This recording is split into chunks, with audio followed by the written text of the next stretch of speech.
রাশিয়ায় গোপন সফর করেছেন ইরানের একটি প্রতিনিধি দল। তাদের নেতৃত্বে ছিলেন একজন পরমাণু পদার্থবিদ।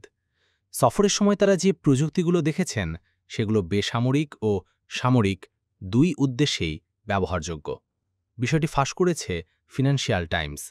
আর এতে প্রশ্ন উঠেছে, গোপনে কি আমার পারমাণবিক অস্ত্র তৈরির পথে হাঁটছে তেহরান? 2024 সালের আগস্টে ইরানি পরমাণু বিজ্ঞানীদের একটি ছোট প্রতিনিধি দল রাশিয়ায় গিয়েছিলেন।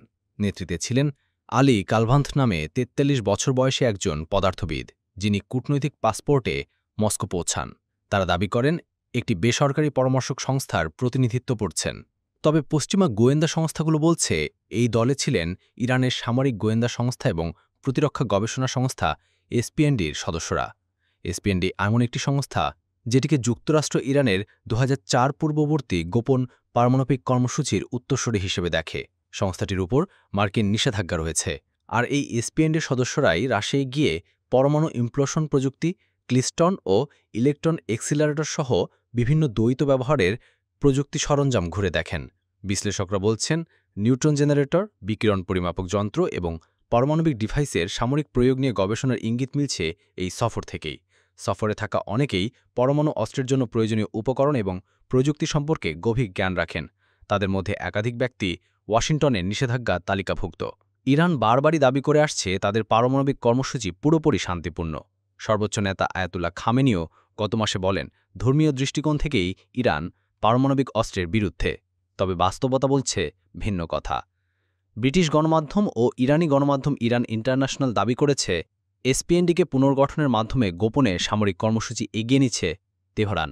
রাশিয়ায় সফরে যেসব প্রযুক্তি পরিদর্শন করা হয়েছে সেগুলোর মধ্যে ক্লিস্টন রয়েছে, যা পারমাণবিক ইমপ্লোশনে ব্যবহৃত হয়।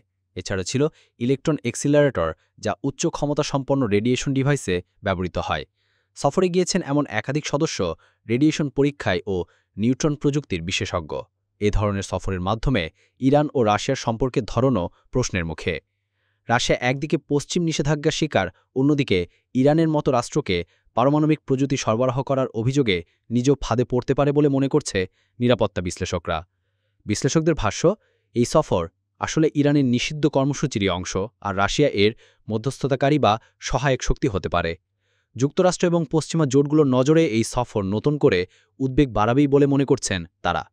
যদিও এই সফর নিয়ে রাশিয়া বা ইরান কোনো পক্ষই আনুষ্ঠানিক বক্তব্য দেয়নি, কিন্তু এই সফরের খবর যখন কূটনৈতিক, পাসপোর্ট নিষিদ্ধ প্রযুক্তি এবং সামরিক গোয়েন্দা সংশ্লিষ্ট বিজ্ঞানীদের ঘিরে প্রকাশ পাচ্ছে, তখন স্বাভাবিকভাবেই প্রশ্ন জাগে, তেহরান কি আবারও পারমাণবিক অস্ত্র তৈরির পথে পা বাড়াচ্ছে? এ প্রশ্নের উত্তর সময় দেবে। তবে এটুকু পরিষ্কার, বিশ্ব রাজনীতিতে আবারও একটি নতুন পরমাণু উত্তেজনার সূচনা হতে। আর সেই উত্তেজনার কেন্দ্রে এবার তেহরান নয়, রাশিয়াও সমানভাবে আলোচনায় থাকবে।